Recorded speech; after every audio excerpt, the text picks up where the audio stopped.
Islamic banking products. She's an avid speaker. She's an avid speaker in local and international Islamic finance conferences, and she brings to MDEC her expertise in Sharia compliance structures and established relationships with Islamic finance communities locally and abroad. She holds a Bachelor of Arts in Accounting and Finance from Middlesex University of London and a Master's degree in Islamic Finance from International Center for Education in Islamic Finance. Ladies and gentlemen, let's welcome the Director of Islamic Digital Economy, Ruslena Ramli.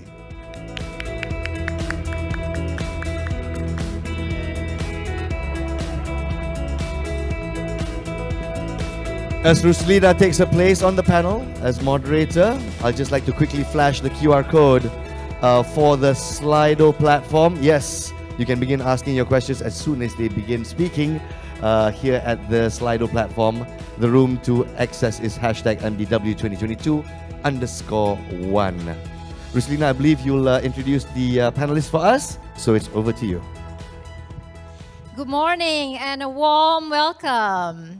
It is my ecstatic pleasure to moderate today's session. I'll invite our first speaker, the rose among the thorns, Miss Juliana. Can you please come on stage? So this pretty lady, nampak aja kecil, but she packs a pretty punch. So she took the reins of CEO of one of the world's popular Islamic fintech platform called Wahid. Today, they have more than 250,000 customers worldwide. They even attracted the eye of Saudi Aramco for their Series B funding in June. The next gentleman is Syed Omar, Mesinkira. I've known him a little over a year now, and he has come a long way. So Mesinkira, believe it or not, is being courted by the who's and who's. And he is, someone to be reckoned with in the coming years. And our final speaker is Mr. Johar. So he is the Managing Director of Shoraka Ventures, and his platform is called Suyula. So they made their debut through the Fikra Accelerator, and he has done extremely well, not only making waves locally, but also abroad. So without stealing their thunder, because they will be sharing the juicy bits in terms of what have been keeping them up at night. So I will straight away fire the first round of questions. So the topic of our today is solutions by the people, for the people. And I think a lot of you have heard earlier today that that has been one of the key buzzwords, right? And the solutions that are coming on board has resonated with the problem statements that have belingured the financial sectors for the past decades, in specific financial inclusion, as well as social finance. So in addressing the first round of questions, my rose among the thorns, Juliana, how has your platform helped to crystallize opportunities for financial inclusion and social impact? Over to you. Okay, thank you, Ruslena. Thank you for the opportunity to be here, sharing the stage with esteemed founders on my left. So first of all, maybe I just give you a bit background on Wahid, and for anyone here who's not that familiar with Wahid. So in 2017, the first Sharia-compliant robo-advisor investment app was born in New York City, United States. So the idea behind Wahid is to make sure that Muslims can now have access to investment product or tool, which before is only easily accessible by affluent and wealthy people.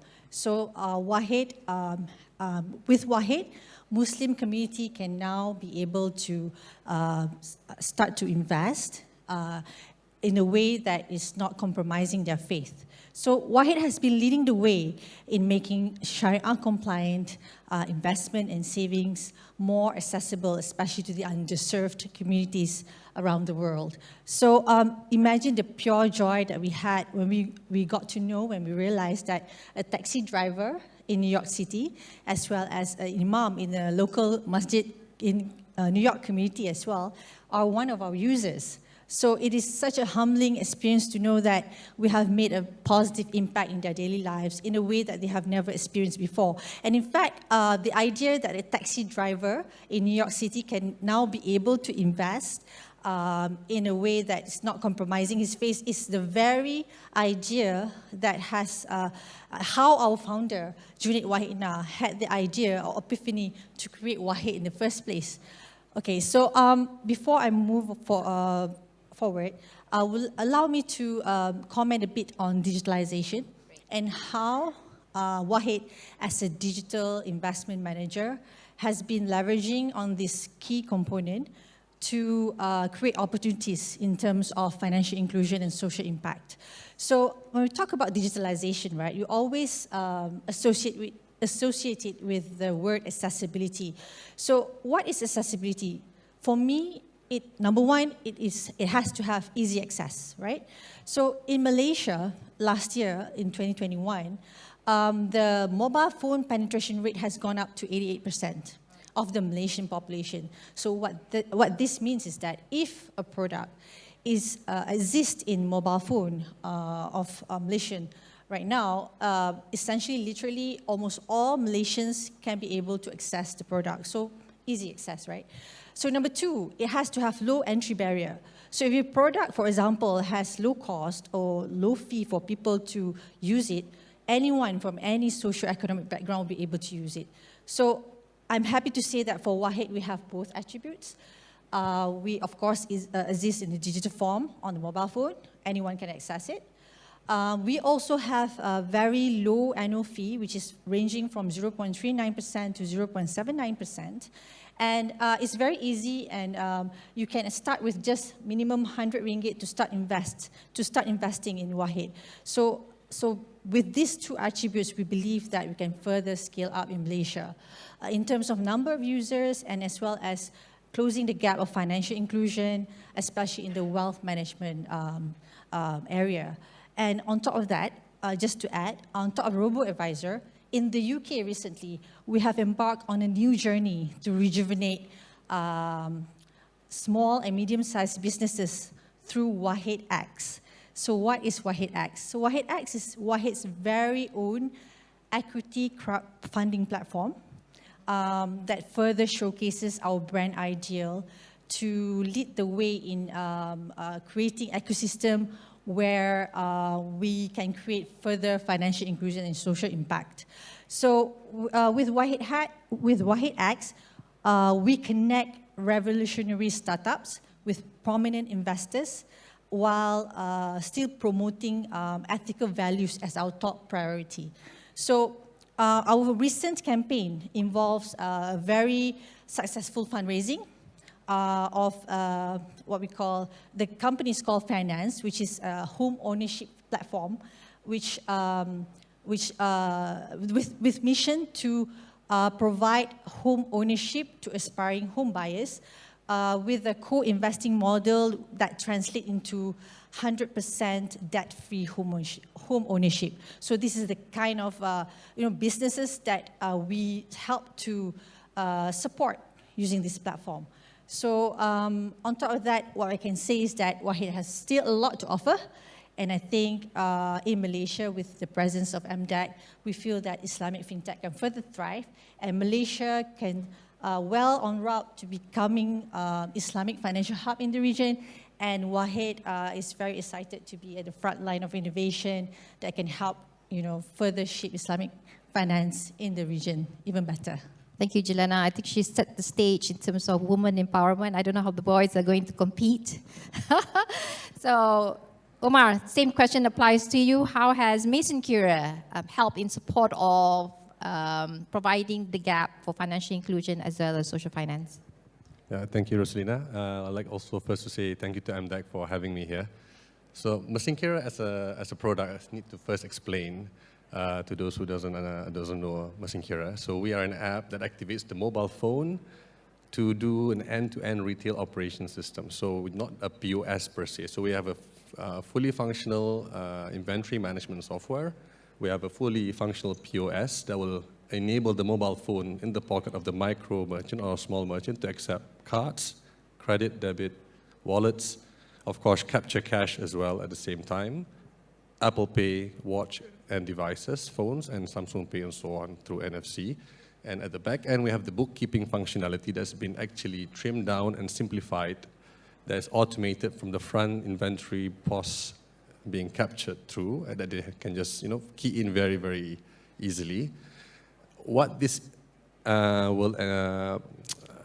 what end result this will give is actually this whole viewpoint for a micro merchant or small merchant on how their business health will be. So when you talk about financial inclusion and digitization, we at Mesinkira feel that the first step of that will only happen when you actually achieve financial literacy in your ecosystem. Then only you can talk about financial inclusion, or talking about bridging the gap between the financial institutions and the underserved or unserved, right? So that's the first part of Mesinkira, how we are actually helping the micro merchant and the B40. And the second part of that, and the long tail of it, is actually, of course, data, right? We all know data as currency. How we are actually enabling this data, and of course how merchants would love for us to have this data and push it forward, is that we are actually further on doing more data mining and enabling them to have more credit worthiness. So imagine us to be like a CTOS for the micro SME and B40. So the B40 and micro SME, the big gap that the banks have, especially for digital banks out there that's going to be coming up next year, inshallah, they cannot speak to any of the B40. There's a lack of creditworthiness out there. So either they're blacklisted or not even listed in the first place. So we want to push this gap, whether if you're blacklisted, if you have a business that's actually healthy, maybe your business can be financed. 2 banks actually that sign with us actually agree on this. They'll finance the business first, make it like an incubation level, and then they can bring them up, settle their outstanding debts. And then most importantly, very much aligned with the government initiative, that you actually eradicate the unlicensed lending. This is where we have the problem with Along, right? We have this cancelling, not say cancelling mentality. The ecosystem is cancelling in a way that, oh, you're blacklisted, sorry, I cannot finance you. So off you go, find your own way.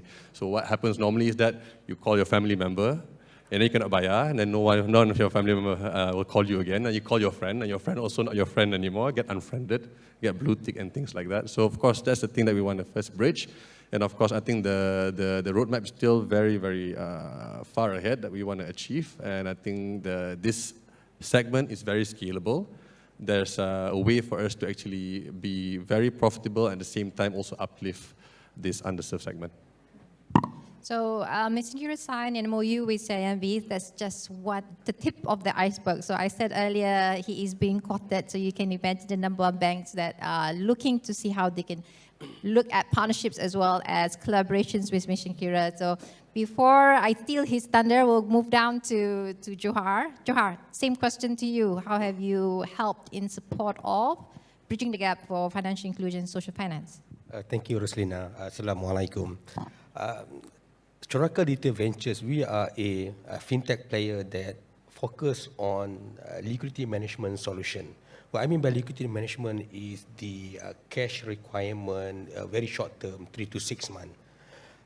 What happened was that before we started this venture, we noticed that the mainstream financial providers, they didn't really focus on providing the facility for financial product for liquidity management purposes. So there are products out there, but the product that are available in the market, they are either the option is very limited, number one. Second is that even those that are available, they didn't really meet the needs of some segment of the borrowers, either from the cost perspective or from the TAT perspective. So we see that they kind of lack of financial inclusion in the ecosystem. That's why we decided to come up with a liquidity management solution. Currently, we have 3 solutions, namely Suila, which is focused on re-rahnu. Second would be on salary on demand. And the third is the Shoraka Quick Factor. So all these solutions under us, focusing really on liquidity management to bridge the gap of some segment of the borrowers in the market. Yes, we do play our part in the agenda of financial inclusion.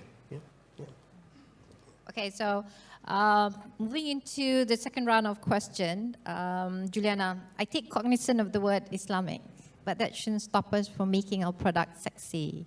So for Wahid, I understand there was a launch of a rebrand, and do share with us some of the initiatives that you will be embarking on, especially for 2023, in seeing how you could further propel Wahid's value proposition. Okay, as I mentioned earlier, right, our main markets are in Malaysia, UK, and the US right now.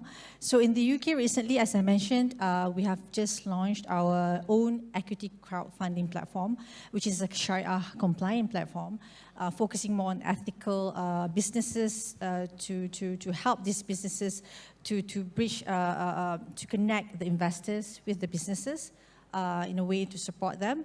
And also coming soon in the pipeline, over in the UK first, we are in the midst of launching our own digital bank based on, well, last year we have acquired a digital bank, a Sharia compliant digital bank in the UK. So we are planning to launch a digital bank in the UK that is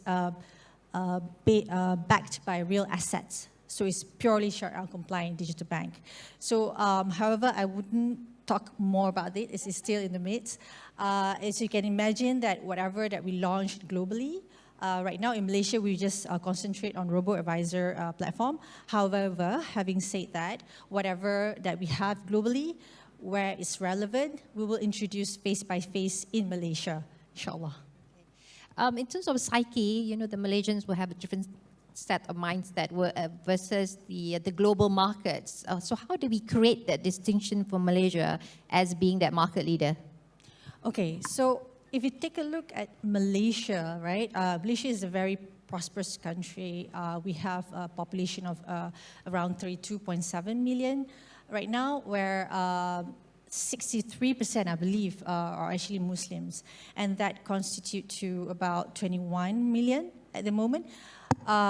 This is a very enormous amount compared to the Muslim population in the UK, which is maybe around 4 million, and in the US is 3.5 million.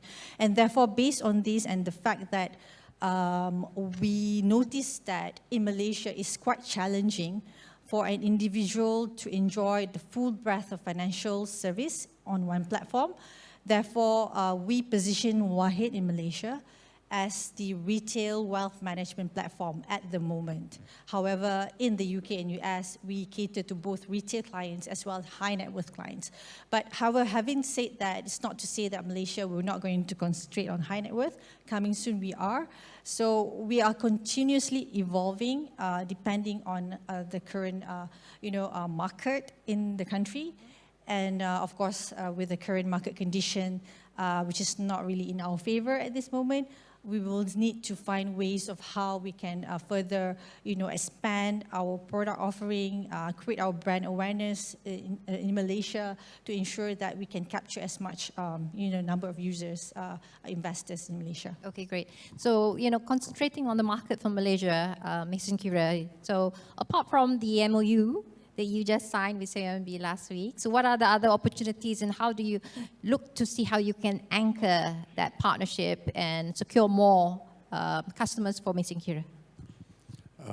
So the CIMB signing was a huge milestone for a startup with a tier 1 bank. So that was a huge validation for us. But of course, why we want to have that, and of course, why banks, a tier 1 bank like CIMB would like to sign with a small startup like Mesinkira. First thing is, like, banks, they want to focus on their BAU, their main core business, which are financing, banking products. They don't want to be developing things and test the market, so on and so forth. So of course, they will look for partners that have tested the market. And there's a segment that actually very much, to be fair to CIMB, it's not going to improve their top line. Let's be honest, right? Microfinancing, but it's very much aligned with their ESG. Side, right? So of course, reducing wastage of devices, for example, only mobile phone, no more POS system and so forth, social inclusion, finance, and of course governance on the bank side, and of course on the micro merchant side. So that's one side of the equation. The second part is that then banks, with all the data from Mesinkira, they're able to launch more new curated products. So this is where the ecosystem play comes in. Let's say, for example, with all this data, a micro merchant of Baju Melayu that's using Mesinkira, For sure, every single year there's a big spike in the demand of sales between Ramadan and Raya. So they will sell more, and for sure they need to buy more stocks. But at the particular capacity that they have, they will have to rely on buying as much as they have in their bank account. So this is where you can look into open banking, embedded finance, and most importantly, banking as a service. This is very much our roadmap as well. So we can do more curated products, banking products for banks to offer more, let's say, more flexible financing, overdraft facility, and so on and so forth. So this is why you actually stretch the whole capacity of banking as well. So like one of the panels that I was involved in, the moderator said something very, very important. Banking is actually very necessary. Banks will play their part as much as they want to, but banking will always be there. So this is what we want to provide in the ecosystem. So this is how we actually bridge the gap. And most important, when it comes to IDE, Islamic Digital Economy, Ruslena, is very much in your purview. We are also looking at things like supply chain financing, but it's also an Islamic supply chain finance, let's say halal supply chain financing. For example, using blockchain. Let's say if you take Islamic finance from Bank Islam, but Bank Islam is like, no, every single raw material that you purchase for your business have to be halal. So we can also latch into your ecosystem with halal traceability and with our blockchain engine, and then we can ensure whatever marketplace purchase that this merchant does within Mesinkira ecosystem will have to be halal. So there's many different products we can actually launch out there that's actually be very meaningful to the banking ecosystem. Okay, so Omar mentioned banking being an enabler, but for MDEC, we see digitalization as an enabler for a lot of things. So, you know, just judging from the speakers that you have here today, you've got a robo-advisory, you've got a bookkeeping, and then for Johar, he has enabled a different set of asset class, right, which is the Arahnu business. And boy, oh boy, have they done well. So not only in Malaysia, but he's now making presence in Indonesia as well as Dubai. Johar, what's you? Alhamdulillah, one of our solution, Suila platform, I would say Suila platform is the most important solution in our portfolio. They have done, Alhamdulillah, progressing very well. We were selected to be in the FICRA program, run by SC and United Nations Agency. Then we managed to secure the innovation license from Dubai International Financial Center. We have inked a deal with local partner to bring this solution to Indonesia and Dubai as well. Why Indonesia? It's a huge market. The financial inclusion is on their national agenda with the issuance of the Presidential Regulation number 114 back in 2020, November 2020.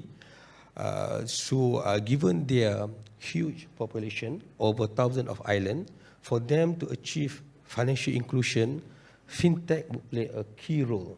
So we, together with our local partner, inshallah, we play our role, we contribute to their national agenda. And next one, why Dubai? Our solution is 100% Sharia compliant. So MENA and South Asia would be our natural market for us to penetrate. And Dubai being the fintech hub for this region, it's really natural for us to go to Dubai first. And Dubai, we are very familiar with Dubai because Shoraka group as a whole, we were established in Dubai back in 2006. So we have networking there. That's why we choose Dubai as our gateway to this region. Inshallah, yeah, so far. So we're almost coming to the 1 minute mark in taking questions. So I've got one here, anonymous, and I think it's open to all my speakers. How about serving solutions for the underserved communities in the less developed OIC countries? Actually, we've got a representation from Islamic Development Bank among us, Mr. Vida. So we are working very closely with Islamic Development Bank in seeing how we could export our award-winning Malaysian tech platforms into the respective OIC countries. But, you know, I'm happy to pass the crown to Juliana to start answering the question. And then if the other speakers would like to jump in, please feel free. So just in the context for Wahid, right? As I mentioned earlier, we currently exist in US, UK, and Malaysia market. However, we are expanding to other countries as well, and Indonesia is one of them as well. We have already gotten the license for our robo-advisor investment license over there, and coming soon also in the UAE. We'll be we just in the midst of finalizing getting license over there, and that is one of the market that we will be present as well. So in the sense that you can see, apart from investment product, we are planning to offer various ways for Muslims community, especially in that sense, to manage and grow their wealth, and in a sense, becoming like a sort of like a platform for them to do, to manage their sort of financial. So in a sense, to answer the question, we will be, in presence in the UAE. So yeah, so that's coming soon. Thanks. So if I could lean into Johar, right? So during the pandemic, we're seeing a lot of the OIC countries, example like Turkey, being really, really affected by the pandemic. So with Suyila platform, how do you see markets, underserved markets, for example, Turkey, and seeing how you could actually make value proposition in those underserved? The interesting part about our solution is that we are on the Suyila especially, okay, we help the Aranu operator to raise a short-term funding so that they could continue lending. So this model, when we went to the Middle East or even to Pakistan, they do have these Aranu players, but what they don't have is that the avenue for this Aranu operator to get their short-term funding. Yes, if you're talking about bringing this solution to OIC countries, it is on the card. We have gone to Indonesia, and then Dubai will be our platform for those MENA and Southeast Asia South Asia region. Yeah. Thank you. One last question before we end, and I think this is right up the alley for Mesinkira. How do you include people who are not necessarily digitally connected, despite having mobile phones? What are your efforts to reach out to the underserved? Well, as Juliana mentioned earlier, our penetration of mobile phones is very high in this country. So, and connectivity is not that bad, to be honest. We've looked at our data. We have Sabah, Sarawak, rural areas selling sambal, so on and so forth. That part is very much there. So that's why we actually want to engage very much on the mobile phone app that will activate this whole suite of products that they can use and enabling them to be more financially included. And of course, to answer the earlier question in terms of growth as well, of course, we are not going too far away from the region. We want to first start with our neighboring countries, like Indonesia is huge, Philippines and Thailand. That alone are coming up to 400 million population to serve already. That's going to be more than enough work for the next 2 or 3 years. But at the same time, we have had a lot of interest in the African region and the Middle East as well, of course, thanks to MDEC and Lina's engagement as well. So we will try and, grow slowly and sustainably. Thank you so much. So I'd like to give a round of applause for our IDE superstars. Thank you so much for their contribution, and we look forward to engaging with each and every one of you, and the speakers will be available for you to reach out after this. Thank you. And thank you very much to our moderator as well, Ruslena Ramli. You've done a sterling job. Let's give her a round of applause as well.